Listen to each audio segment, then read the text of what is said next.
Welcome to MGS Defence Academy. मैं हूं विनीत ठाकुर और मैं आज आपके लिए लाया हूं फिजिक्स का एक ऐसा क्रांतिकारी वीडियो जिसको देखने के बाद आपको लगेगा फिजिक्स आसान। और जो बच्चे इस चैनल पे हैं नए, वो चैनल को करें सब्सक्राइब और बेल आइकन दबाना बिल्कुल ना भूलें। तो बेटा आज हम फिर से एमजीएस डिफेंस एकेडमी के प्लेटफॉर्म पे आपके लिए लेकर चले आए हैं फिजिक्स का एक नया लेक्चर, हीट एंड थर्मोडायनामिक्स के इंपॉर्टेंट टॉपिक के रूप में हीट और टेम्परेचर स्केल। ये एक ऐसा टॉपिक है जिससे हर बार एनडीए, हर साल एनडीए क्वेश्चन पूछता है। और अभी रिसेंटली जो पिछला एग्जाम हुआ है एनडीए का, उसमें एक क्वेश्चन आया है टेम्परेचर स्केल का, जिसमें आंसर आया है 318 केल्विन। अगर आपको चेक करना है तो जाके चेक कर सकते हो, ठीक है। तो आज हम लोग एक नए तरीके से और एक नए जोश से शुरू करने वाले हैं हीट के बारे में। एक्चुअली बहुत सारे लोग पढ़ाते हैं हीट और टेम्परेचर, लेकिन यार जानते हो क्या हो जाता है, दोनों में वो चीजें नहीं बता पाते हैं ना। बच्चा कंफ्यूज हो जाता है कि हीट क्या है और टेम्परेचर क्या है। और जब मैं खुद पढ़ता था तो मैं भी एक बेवकूफ ही था। जब मैं तुम लोगों की उम्र का था तो मैं भी एक बेवकूफ था, क्योंकि मुझे भी नहीं समझ में आती कि यार यह हीट क्या है और टेम्परेचर क्या है। दोनों एक ही चीज तो है, दोनों से ही तो गर्मी बढ़ती है। तो ऐसी बात नहीं है। देखो अंदर जो गर्मी बढ़ रही है वो हीट की वजह से बढ़ रही है, और जितने लेवल तक बढ़ रही है वो है टेम्परेचर। तो एक्चुअली में समझते हैं बात क्या है, इधर से समझाते हैं कि यार हीट जो है ना, heat is a type of energy. जो हीट है, जो ऊष्मा है, ये ऊर्जा का ही एक रूप है। मतलब जो हीट है, heat is a type of energy, ऊष्मा जो ऊर्जा का एक रूप है। लेकिन temperature is the degree of coldness और हॉटनेस। मतलब कि अभी मैं एग्जांपल पे आ रहा हूं, लेकिन अभी थोड़ा सा इंतजार करो। जो टेम्परेचर है ना, वो डिग्री है, मतलब ये बताता है कि किस लेवल तक हीट एनर्जी उड़ रही। बात को समझना ही, पकड़ के रखना, छोड़ना नहीं है। जैसे मान लो कि एक ग्लास है, अपने पास एक कंटेनर है, उसमें पानी डाल रहे हो। मेरी बात ध्यान सुनना, पानी डाल रहे हो तो पानी का लेवल उठ रहा है। मतलब समझो, हीट एनर्जी दे रहे हैं, किसी सब्सटेंस में हीट एनर्जी दे रहे हैं, तो टेम्परेचर क्या हो रहा है, बढ़ रहा है। जो रिश्ता पानी का और उसके हाइट का एक दूसरे से है, वही रिश्ता टेम्परेचर और हीट एनर्जी का एक दूसरे से। इस बात को समझना कि जैसे जैसे पानी डाल रहे हैं ग्लास में मान लो ड्रिंक बनाओगे, जब बड़े लेवल के वो हो जाओगे ऑफिसर वगैरह, तो क्या करोगे, ड्रिंक बनाओगे, तो जैसे जैसे आप पानी डाल रहे हो, आइस क्यूब डाल रहे हो, तो वाटर का लेवल क्या हो रहा है, बढ़ रहा है। ऐसे ही जब किसी सब्सटेंस को हम हीट एनर्जी देते हैं, मेरी बात समझना यार, जब हीट एनर्जी दे रहे हैं हीट एनर्जी दे रहे हैं, तो क्या हो रहा है, टेम्परेचर बढ़ रहा है। और जब आप इस ग्लास से पानी निकाल रहे हो, पानी निकाल रहे हो, तो क्या कम हो रहा है, हाइट। तो जैसे ही सब्सटेंस से हीट एनर्जी निकाला जा रहा है, वैसे वैसे कहाँ कम हो रहा है, टेम्परेचर। तो मेरी बात समझ में आ रहा होगा कि हीट और टेम्परेचर में क्या डिफरेंस है। Heat is a type of energy but temperature is the degree of hotness और कोल्डनेस। मतलब कि जो हीट है वो ऊर्जा का रूप है, और जो टेम्परेचर है वो क्या है, वो है एक डिग्री। वो बताता है, एक लेवल बताता है कि यहाँ किसके पास कितनी ज्यादा हीट एनर्जी है। मतलब जिसका टेम्परेचर ज्यादा उसकी हीट एनर्जी ज्यादा, जिसका टेम्परेचर कम उसकी हीट एनर्जी कम। अब ये दोनों है, दोनों फिजिकल क्वांटिटीज है, लेकिन अंतर क्या है दोनों में, ये एक ऐसी फिजिकल क्वांटिटी है जो डिराइव्ड में आती है। मतलब ये बहुत सारे फिजिकल क्वांटिटीज पे डिपेंड करती है, लेकिन जो टेम्परेचर है वो कैसा है, वो है फंडामेंटल फिजिकल क्वांटिटी। और दोनों स्केलर हैं। इसका ऐसा यूनिट होता है जूल, क्योंकि ऊर्जा का रूप है, तो जूल। और सीजीएस यूनिट कैलोरी, आपको पता होगा कि एक जूल और एक कैलोरी में क्या रिलेशन है, 1 कैलोरी इक्वल्स टू 4.18 जूल। जो हम लिखे नहीं है अभी तक, तो इसको लिख लेना, 50 बार अभी लिखा जाएगा, टेंशन लेने की जरूरत नहीं। डायमेंशनल फार्मूला वही होगा जो हमेशा की तरह एनर्जी का होता है, ml²T⁻²। अच्छा एक बात और ध्यान में रखना यार, वीडियो देखते देखते तुम हमें भूल ना जाना, इसलिए कमेंट करते रहना। और ऐसा कमेंट करो ना जो यहां आके छुए, यहां पे सीधे सीधे यहां पे घर कर जाए यार। इस डिफेंस एकेडमी ने आपके लिए बहुत कुछ किया। ये देखो कि पूरा दिलो जान से हम लोग लगे हुए हैं, लगातार लगे हुए हैं, इसलिए भूल नहीं जाना। फिर से वहीं चलते हैं। तो इस तरीके से डायमेंशनल फार्मूला आ गया, ml²T⁻²। अच्छा टेम्परेचर क्या है, टेम्परेचर आपको बता दिया गया, ये भी एक स्केलर क्वांटिटी है। इसका ऐसा यूनिट होता है केल्विन। इसके बहुत सारे यूनिट मिलेंगे, अभी हम स्केल में बताने वाले। यूनिट बहुत हैं, 4 यूनिट हैं टेम्परेचर के। याद रखो, जैसे कि महाभारत में द्रौपदी के 5 पति थे, वैसे ही टेम्परेचर के यहाँ पे कितने हैं, 4 यूनिट है। इस बात का ध्यान में रखना। और ये है फंडामेंटल यूनिट, ठीक है बेटा। इधर का एक स्क्रीनशॉट कट से लो, वीडियो को पॉज करो और एक स्क्रीनशॉट लो। अब आते हैं इधर, यार अब तो सबसे मेन है, यही तो मेन कहानी पढ़ाने वाला है। टेम्परेचर स्केल जिसको कहते हैं, टेम्परेचर स्केल से हम ये जान पाएंगे कि कौन सा टेम्परेचर कैसे मेजर किया जाता है और कैसे कैसे बनाया गया। हालांकि 4 टेम्परेचर स्केल है, एक है सेल्सियस, दूसरा फ़ारेनहाइट और तीसरा है र्यूमर, चौथा है केल्विन। लेकिन अब सारी चीजें हटा करके केवल 3 हमको पढ़ना है। र्यूमर को हटा दिया क्योंकि उनकी इतनी वैल्यू दी नहीं गई, उतना भाव उनको मिला नहीं। तो सेल्सियस स्केल जो है वो ये बताता है, कुछ करना नहीं है, बस खाली आपको 2 चीजें, 2 पॉइंट याद रखने हैं। कौन कौन सा? एक तो याद रखना आइस पॉइंट, दूसरा याद करना स्टीम पॉइंट। सबसे पहले मैं बात यहीं पे कर दे रहा हूं। देखो मैंने स्टीम और आइस इसलिए पहले नहीं किया क्योंकि अभी हम लोग हीट को बहुत बड़े लेवल पे पढ़ेंगे, हम लोग केवल अभी टेम्परेचर पे फोकस कर रहे हैं, जहां से एक क्वेश्चन आपका फिक्स है। और अगर ये एक क्वेश्चन नहीं आया तो उसी दिन एनडीए पढ़ाना छोड़ देंगे, इस बात को ध्यान में रखना। एमजेएस डिफेंस एकेडमी जो है उसी दिन यूट्यूब पर एनडीए की वीडियोस बनाना बंद कर देगा अगर यहां से क्वेश्चन नहीं आया। समझ में आई बात? तो यार इधर देखो, तो आइस पॉइंट का मतलब होता है फ्रीजिंग पॉइंट, मतलब ऐसा टेम्परेचर जिस पर पानी बर्फ बन जाए, एक ऐसा टेम्परेचर जिस पर पानी बर्फ बन जाए, 0 डिग्री सेल्सियस। और मेल्टिंग पॉइंट का मतलब क्या है, सॉरी स्टीम पॉइंट का मतलब क्या है, जिसको कहते हैं बॉइलिंग पॉइंट, मतलब ऐसा टेम्परेचर जिस पे भाप बन जाए, बॉयल होने लगे, खल खल खल खल खल खल। तो कितना होता है वो? 100 डिग्री सेल्सियस। तो 0 से 100 डिग्री सेल्सियस के 100 उनके बीच में कितने पार्ट हैं? 100 पार्ट है। बस आपको इतना ध्यान में रखना है कि 0 से 100 डिग्री सेल्सियस के बीच में 100 पार्ट किया था किसने? सेल्सियस ने। सेल्सियस ने 0 से 100 डिग्री सेल्सियस के बीच में कितना पार्ट? 100 पार्ट। अच्छा, दूसरा आता फ़ारेनहाइट स्केल। अभी हम फिर इस पे वापस आ रहे हैं, इसलिए चिंता करने की जरूरत नहीं है। फ़ारेनहाइट स्केल में क्या था? फ़ारेनहाइट ने भी इन्हीं का नकल वकल किया, अपना जो भी बनाए, पता नहीं क्या था इन लोगों का, अपना मैटर भगवान जाने। लेकिन इन्होंने आइस पॉइंट को रखा 32 डिग्री फ़ारेनहाइट। आइस पॉइंट को क्या रखा? 32 डिग्री फ़ारेनहाइट। जिस टेम्परेचर पे पानी बर्फ बन जाए, जिस टेम्परेचर पर आदमी ड्रिंक बनाना शुरू कर दे, उसी टेम्परेचर को कहा गया क्या? Ice point. और उस पर 32 डिग्री फ़ारेनहाइट। उसके बाद जैसे ही पहुंचे हम स्टीम पॉइंट में, मतलब जो यहां 100 डिग्री सेल्सियस था, जहां यहां 100 डिग्री सेल्सियस में भाप बन रहा था, यहां 212 डिग्री फ़ारेनहाइट। यानी जाहिर सी बात है इनके बीच में पार्ट बहुत ज्यादा होंगे। तो कितने पार्ट है? 212 से 32 माइनस करो, कितने आएगा? 180 पार्ट। तीसरा है केल्विन स्केल। केल्विन ने क्या किया? जो सेल्सियस ने अपना काम बिना मेहनत से किए थे, वो उसी के ऊपर चढ़ के काम करके निकल गए। देखो कैसे किए हैं ये बेचारे। जो इसने क्या किया था? 0 से 100 के बीच में किया था, इसने दोनों में 273 जोड़ दिया और कुछ नहीं किया। 273.15 केल्विन को बना दिया आइस पॉइंट और 373.15 केल्विन को बना दिया स्टीम पॉइंट। और उनके बीच में भी कितने पार्ट हैं? 100 पार्ट। तो हम तीनों में रिलेशन कर रहे हैं। हमने मान लिया कि एक पॉइंट यहां पे मार्क कर लिया, तीनों पॉइंट एक दूसरे के इक्वल हैं। समझना मेरी बात? तीनों पॉइंट हमने मार्क कर लिया, तीनों एक दूसरे के इक्वल हैं। मतलब मान लो कि पानी का टेम्परेचर है 50 डिग्री सेल्सियस, तो 50 डिग्री सेल्सियस मान लो इसमें 50 डिग्री सो रहा होगा, इसमें कुछ और डिग्री फ़ारेनहाइट से होगा। हीट एनर्जी उतनी है, टेम्परेचर उतना ही है, लेकिन अब वो फ़ारेनहाइट में आ गया और वो इस स्केल पे कुछ और केल्विन में बता रहा होगा। तो हमने कहा पहले रिलेशन निकालो। तो हमने कहा C माइनस आइस पॉइंट, ये जितना है इसके टोटल पार्ट से डिवाइड करोगे, बराबर बराबर बढ़ जाएगा। तो टोटल अमाउंट कितना है? C माइनस 0, इतना ही तो है, upon 100। F minus 32 upon 180 part. K minus 273, 1.15 हम नेग्लेक्ट कर रहे हैं। K माइनस 273 अपॉन 100, इसमें 100 पार्ट है, कुछ करना नहीं है। जितने भी डिग्री सेल्सियस हो, जो भी है उसमें से नीचे वाला आइस पॉइंट माइनस करना है, जो भी टेम्परेचर हो वो माइनस आइस पॉइंट बटे पार्ट, जो भी है माइनस आइस पॉइंट बटे पार्ट, जो भी है माइनस आइस पॉइंट बटे पार्ट। समझ गए? तो जो भी है C माइनस आइस पॉइंट बटे part, F minus ice point बटे part, K minus ice point बटे पार्ट। ये हो गया एक रिलेशन। और इस पर एक क्वेश्चन आ चुका है, इसलिए बार बार कह रहे हैं कि इसको बहुत दिल पे एकदम जिगर में बसा लो, धड़कनों के बीच में धड़काओ। ये नहीं कि सोए हुए हैं और बैठे हुए हैं, सो रहे हैं, सोच रहे हैं कि हेमा, रेखा, जया, सुषमा, दुनिया भर की चीजों के बारे में। समझ में आ रही बात है? तो ये रहा बेटा आपके पास एक फॉर्मूला। तो इसको मैं 2 पार्ट में डिवाइड करके बता दे रहा हूं। देखो C अपॉन 100, इसको पहले इसके साथ ले लो, F माइनस 32 अपॉन 180, इसको यहीं पे काट दो, हट 5 9। तो सीधे सीधे C की वैल्यू बताओ, 5/9। देखो दिख रहा है कि नहीं? C की वैल्यू हो जाएगा 5 अपॉन 9 और F माइनस 32। ये है अपने पास एक फॉर्मूला, इसको याद रखना, ठीक है ना? बस ये है कि जितना ज्यादा जरूरी है सांस लेना, उतना ही ज्यादा जरूरी है एमजीएस डिफेंस एकेडमी से फिजिक्स पढ़ना, और उतना ही ज्यादा जरूरी है कमेंट करना, और उतना ही ज्यादा जरूरी है लाइक करना, शेयर करना और चैनल को सब्सक्राइब करना। तो ये है C बराबर 5/9 F माइनस 32। और दूसरा एक एग्जाम देखो, एक बार इनको साथ में ले लिया, एक बार इनको साथ में ले लो।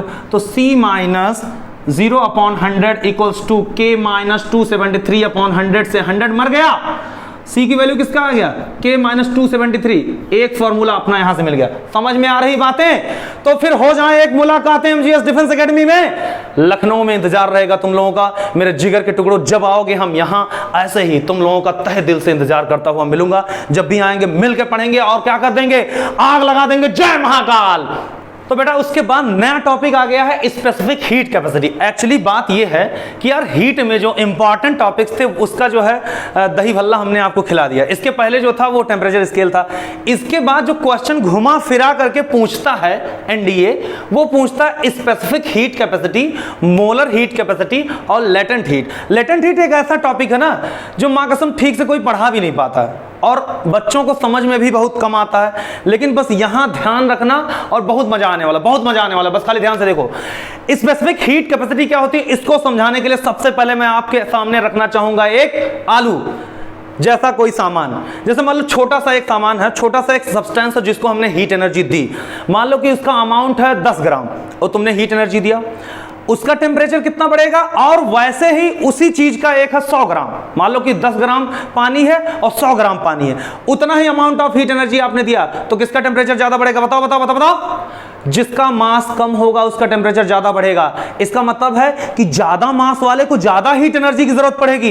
अगर 100 ग्राम पानी को उतना ही टेम्परेचर तक गर्म करना है तो उसको ज्यादा देर तक गर्म करना पड़ेगा ना। इसका मतलब है कि amount of heat energy is always directly proportional to the mass of substance. मतलब कि किसी पदार्थ के द्रव्यमान के अनुक्रमानुपाती होता उसको दिया गया हीट एनर्जी, उसको दी गई उष्मीय ऊर्जा। समझ में आ रही बातें।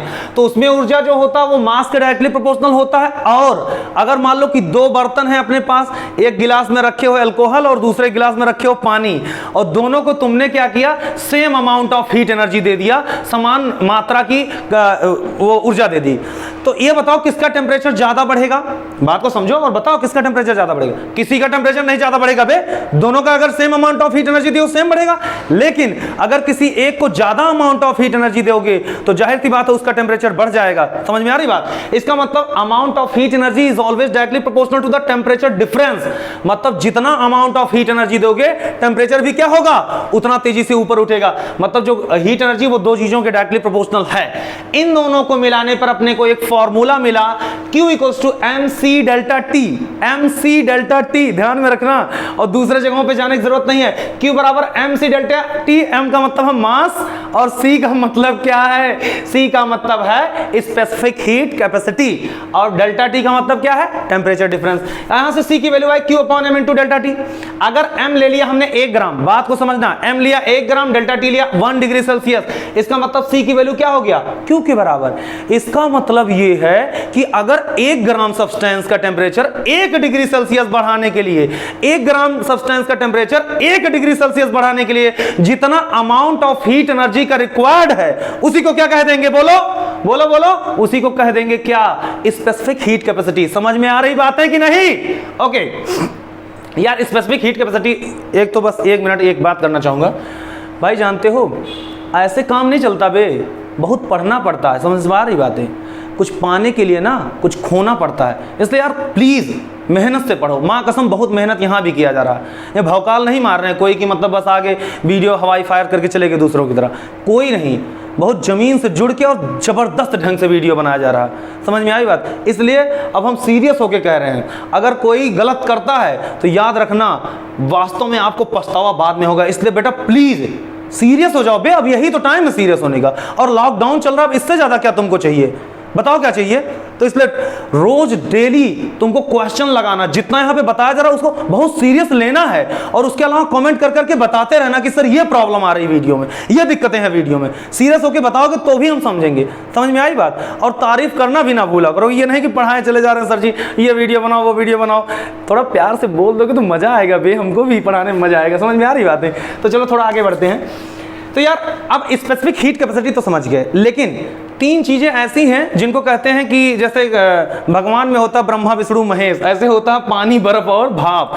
तो इन तीनों का स्पेसिफिक हीट कैपेसिटी आपको ध्यान में रखना। ये 1 कैलोरी पर ग्राम पर डिग्री सेल्सियस, इसको याद रखना है। हालांकि ये सीजीएस यूनिट है इनके, लेकिन इसी फॉर्म में आपको क्वेश्चन में यूज करना है। मैक्सिमम हीट एनर्जी का जो सोल्यूशन होता है वो सीजीएस में ही निकल के आता है, क्योंकि कैलोरी करते रहते हैं लोग, कोई जूल को ध्यान नहीं देता। स्टीम का और आइस का दोनों का दिया गया, ये पूरा याद रखना है आपको, ठीक है ना। अच्छा, और हीट का जो सीजीएस यूनिट होता है वो होता कैलोरी पर ग्राम डिग्री सेल्सियस, और जो एसआई यूनिट होता जूल पर किलोग्राम केल्विन। और तुमको ये सब पता है बे, ग्राम और किलोग्राम को नहीं पता क्या? ये सब बताना पड़ रहा है। एक स्क्रीनशॉट लो, तड़ाक से हम इधर आ रहे हैं, पॉज करके वीडियो। अच्छा, अब आता है मोलर हीट कैपेसिटी। भाई अभी जो हमने पढ़ा स्पेसिफिक हीट कैपेसिटी, जो मोलर हीट कैपेसिटी है सब कुछ वही है। स्पेसिफिक हीट कैपेसिटी क्या था कि 1 ग्राम का टेम्परेचर 1 डिग्री सेल्सियस बढ़ाने के लिए जितना अमाउंट ऑफ हीट एनर्जी की जरूरत होती है उसी को कह दिया क्या? Specific heat capacity. वैसे ही 1 मोल सब्सटेंस का, जहां 1 ग्राम था वहीं पे 1 मोल सब्सटेंस का टेम्परेचर 1 डिग्री सेल्सियस बढ़ाने के लिए जितना अमाउंट ऑफ हीट एनर्जी की जरूरत होती है उसी को क्या कहते हैं? उसी को कहते हैं मोलर हीट कैपेसिटी। 1 ग्राम का टेम्परेचर स्पेसिफिक हीट कैपेसिटी, 1 मोल का टेम्परेचर मोलर हीट कैपेसिटी। समझ पा रहे हो कि नहीं? अच्छा, तो क्यू की वैल्यू आ गया N C N delta T. C N को कहते हैं मोलर हीट कैपेसिटी। यहां नंबर ऑफ मोल्स है, यहां मास था, यहां डेल्टा टी, सी था, सी एन है। तो सी एन की वैल्यू यहां से क्या आएगा? सबको इधर फेंको, Q upon N into delta T. अब मेरी बात ध्यान सुनना, एन की वैल्यू 1 लोगे, डेल्टा टी की वैल्यू 1 लोगे, तो सी एन की वैल्यू किसके बराबर? क्यू। मतलब 1 मोल का टेम्परेचर 1 डिग्री सेल्सियस बढ़ाने के लिए जितने अमाउंट ऑफ हीट एनर्जी की जरूरत पड़ेगी उसी को क्या कह देंगे? उसी को कह देंगे क्या? Molar heat capacity. कुछ बार तुम भी बोला करो बे, तो मोलर हीट कैपेसिटी हो गया। अच्छा, इसका यूनिट क्या होगा? ध्यान से देख, कैलोरी पर मोल डिग्री सेल्सियस, कैलोरी पर मोल डिग्री सेल्सियस। और उसी को एसआई यूनिट में चेंज करो, जूल पर मोल केल्विन, जूल पर मोल केल्विन। समझ गए ना? इसमें फंसाता है एनडीए, तुमको नचाता है अपने हिसाब से। समझ में आई बात? मुजरा करवाता है बच्चों से, क्योंकि उसको पता है कि कैसे तुमको बेवकूफ बनाना है। इसलिए ध्यान में रखना और नब्ज को पकड़ो, ऐसे जगह पे हाथ रख दो कि तड़फड़ा जाए एनडीए। समझ में आई बात? तो यूनिट ये है, सीएन की वैल्यू क्यों आ गया? समझ गए? अब आता है सबसे जरूरी काम, यार लेटेंट हीट क्या होता है? लेटेंट हीट का मतलब होता है गुप्त उष्मा। आपने पढ़ा होगा यार, सुना होगा, जैसे मान लो कि किसी के यहाँ जब कोई मर जाता है तो लास्ट में गुप्त दान कराया जाता है। तो जब गुप्त दान होता है तो ऐसे चद्दर होता है, उसी के अंदर ऐसे पकड़ा देते हैं, अरे पैसा रुपया पकड़ा देते हैं उसी के नीचे। उसको गुप्त दान का मतलब होता है जो दिखे ना, लेटेंट हीट। तो लेटेंट हीट का मतलब क्या था? पहले बहुत कायदे समझना। जब हम किसी चीज को गर्म करते हैं ना, जब हम किसी चीज को गर्मी देते हैं ना, तो उसकी काइनेटिक एनर्जी बढ़ती है। तुम खुद सोचो कि एसी चल रहा, खूब आराम का टाइम, एकदम मौज से सो रहे हो, एकदम ओहो बहुत मजा आ रहा है, लेकिन अचानक से लाइट कट जाए, तड़फड़ा उठते हो कि क्या हो गया बे, पूरा निकाल के फेंकने लगते हो, कपड़े निकाल के फेंकने लगते हो, क्योंकि तुमको अजीब सा लगने लगता। मतलब कि जैसे ही हीट एनर्जी बढ़ी, तुम्हारी काइनेटिक एनर्जी बढ़ गई। सेम यही सिचुएशन होता है, जैसे हम पानी को गर्म करते हैं ना, तो पानी के पार्टिकल्स की काइनेटिक एनर्जी बढ़ती है, उनकी गतिज ऊर्जा बढ़ती है, तो पार्टिकल धड़ धड़ धड़ धड़ धड़ धड़ धड़ धड़ खूब तेजी से उबलने लगे। इसको कहते हैं लेटेंट हीट। लेटेंट हीट का मतलब है, बात को समझना, जब हम किसी पानी का टेम्परेचर बढ़ाना शुरू किए, टेम्परेचर बढ़ाना शुरू किया मतलब उसको हीट एनर्जी देना शुरू किए। इधर हीट एनर्जी दे रहे हो, उधर उसका टेम्परेचर बढ़ रहा है, लगातार गर्म कर रहे हो, टेम्परेचर बढ़ रहा है, गर्म कर रहे हो, टेम्परेचर बढ़ रहा है, गर्म कर रहे हो, टेम्परेचर बढ़ रहा है। लेकिन एक टाइम ऐसा आएगा कि टेम्परेचर बढ़ना बंद हो गया। बात को समझना, हमने इसको गर्म करना शुरू किया, 1 डिग्री सेल्सियस से लेकर के हमने गर्म करना शुरू किया, लगातार ये बढ़ता जा रहा 99 डिग्री सेल्सियस पे पहुंचा। बात को समझना, यहां से जाना नहीं है। 1 डिग्री सेल्सियस से 99 डिग्री सेल्सियस तक गर्म होता चला गया। जैसे जैसे हीट एनर्जी दे रहे हो, लगातार गर्म होता चला गया। मतलब कि क्यों बढ़ा रहे हो? तो टी बढ़ रहा है, हीट एनर्जी दे रहे हो तो टेम्परेचर बढ़ा। लेकिन एक टाइम ऐसा आया कि जैसे ही ये हो गया 100 डिग्री सेल्सियस, बात को समझना, जैसे हुआ 100 डिग्री सेल्सियस, हीट एनर्जी तो आप दे रहे हो, क्या गर्म करना बंद किया? क्या गैस चूल्हा आपने बंद किया? नहीं, अभी भी गैस चूल्हा ऑन है, अभी भी हीट एनर्जी दी जा रही है। लेकिन टेम्परेचर क्या हो गया? मैंने देखा कि टेम्परेचर हो गया कांस्टेंट। तो इसका मतलब यह है कि आप लगातार उसको हीट एनर्जी सप्लाई कर रहे थे, लगातार हीट एनर्जी दे रहे थे, लगातार टेम्परेचर उसका बढ़ रहा था। लेकिन जैसे ही 100 डिग्री सेल्सियस हो गया, उसका टेम्परेचर बढ़ना बंद हो गया। क्यों? कहां गया वो हीट एनर्जी? इसका मतलब जो आपने हीट एनर्जी उसको दी, वो अब ऐसा तो है नहीं कि हीट एनर्जी का सप्लाई बंद किया। भाई लगातार सप्लाई हो रही है और लगातार हीट एनर्जी बढ़ रहा था, लगातार टेम्परेचर बढ़ रहा था। लेकिन एक टाइम आया 100 डिग्री सेल्सियस पे टेम्परेचर हो गया कांस्टेंट। तो अब 100 डिग्री सेल्सियस के बाद जो टेम्परेचर, जो हीट एनर्जी आपने दिया, वो हीट एनर्जी कहां गई? वो हीट एनर्जी गई है जो पानी के मॉलिक्यूल्स है ना, जो एक दूसरे से सटके बैठे हैं, उनके बीच के गैप को बढ़ाने में, उनकी काइनेटिक एनर्जी बढ़ाने में, जिससे वो भाप बन के उड़ पाए। ऐसा तो है नहीं कि भाप बनने के लिए बाहर से कहीं से एनर्जी मिलेगी, एनर्जी तो वहीं से मिलने वाली है। तो इसका मतलब जो लेटेंट हीट है, जो 100 डिग्री सेल्सियस के बाद टेम्परेचर बढ़ना बंद हो गया है, वो टेम्परेचर कहां गया? वो टेम्परेचर गया है उनको पानी से भाप में बदलने में, उनके पार्टिकल्स की काइनेटिक एनर्जी को बढ़ाने में। और 100 से ज्यादा टेम्परेचर तब तक नहीं बढ़ेगा जब तक पानी का एक एक मॉलिक्यूल जब तक पानी का एक एक मॉलिक्यूल पानी से भाप में ना बदल जाए, मां कसम एक भी पार्टिकल, एक भी मॉलिक्यूल का टेम्परेचर 100 से ज्यादा नहीं होगा। इसका मतलब 100 लगातार हीट एनर्जी दिया, लगातार टेम्परेचर बढ़ा, 100 डिग्री सेल्सियस पे जाकर के टेम्परेचर हो गया कांस्टेंट। पूरी हीट एनर्जी किसमें गई? पानी से भाप में बदलने में, पार्टिकल्स की काइनेटिक एनर्जी बढ़ाने में। उसी को कहते हैं लेटेंट हीट। ऐसे ही जब बर्फ पिघल रहा होता है उस समय भी यही होता है। -10 डिग्री सेल्सियस का बर्फ ले लो और हीट एनर्जी देना शुरू करो, बर्फ पिघलना शुरू हो जाएगा। जैसे ही 0 डिग्री सेल्सियस पे आएगा टेम्परेचर बढ़ना बंद। वैसे तुमने हीट एनर्जी दिया तो -10 से -9, -7, -6, -3, -2, -1, 0।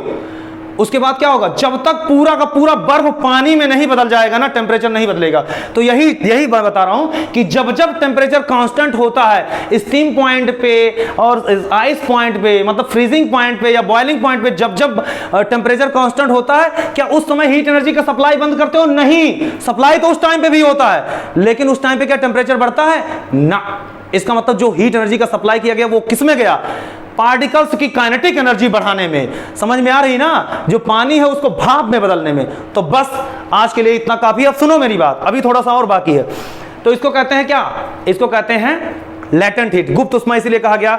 और इसकी वैल्यू होती है Q = mN2L। ऐसा इसलिए हुआ क्योंकि Q की वैल्यू मास के डायरेक्टली प्रोपोर्शनल है, मतलब जितना अमाउंट ऑफ मैटर है उतना लेटेंट हीट आपको देना पड़ेगा। तो बर्फ के बारे में बात करेंगे और पानी के बारे में बात करेंगे। भाप की गुप्त उष्मा इसलिए नहीं होती है क्योंकि भाप को किसी तीसरे स्टेज में नहीं बदल सकते हो। बर्फ से पानी में जाओगे, पानी से भाप में जाओगे तो 2 बार चेंज करना। जब जब चेंज करने का टाइम आएगा तब तब गुप्त उष्मा लगेगा। तो बर्फ के लिए 80 कैलोरी पर ग्राम, मतलब 1 ग्राम बर्फ को पिघलाने के लिए 80 कैलोरी गुप्त उष्मा की जरूरत पड़ेगी। और पानी की है 536.66। मेरी बात ध्यान सुनना, कहीं कहीं आपको यह मिलेगा और कुछ किताबों में यह मिलेगा। एनसीईआरटी में यह मिलेगा, नगीन वगीन प्रकाशन लोगे, करतार फरतार की किताबें लोगे तो उसमें आपको यह मिलेगा। समझ में आई बात? तो दोनों याद में रखना, जहां जो मिले ठोक दो। तो यह है आपका, ध्यान से रखना, ध्यान से याद रखना। अच्छा, इसी को अगर एसआई यूनिट में लिखोगे तो कैलोरी पर ग्राम को आप जूल पर किलोग्राम लिखोगे। ठीक है बेटा? तो बस अब दूसरा बात मैं ये कहना चाहूंगा कि यार भाई, अगर इस वीडियो को पसंद कर रहे हो ना तो कमेंट में जाके बताओ कि गुरुजी मजा आ गया, दिल को छू गया, ये सब कहो, तब हमको भी मजा आएगा। और दूसरी चीज, जितने बच्चे नए हैं ना वो वीडियो को लाइक भी करो, शेयर भी करो और सब्सक्राइब करो बे, चैनल को फैला दो, चारों तरफ उड़ा दो। और जय महाकाल, जय हिंद।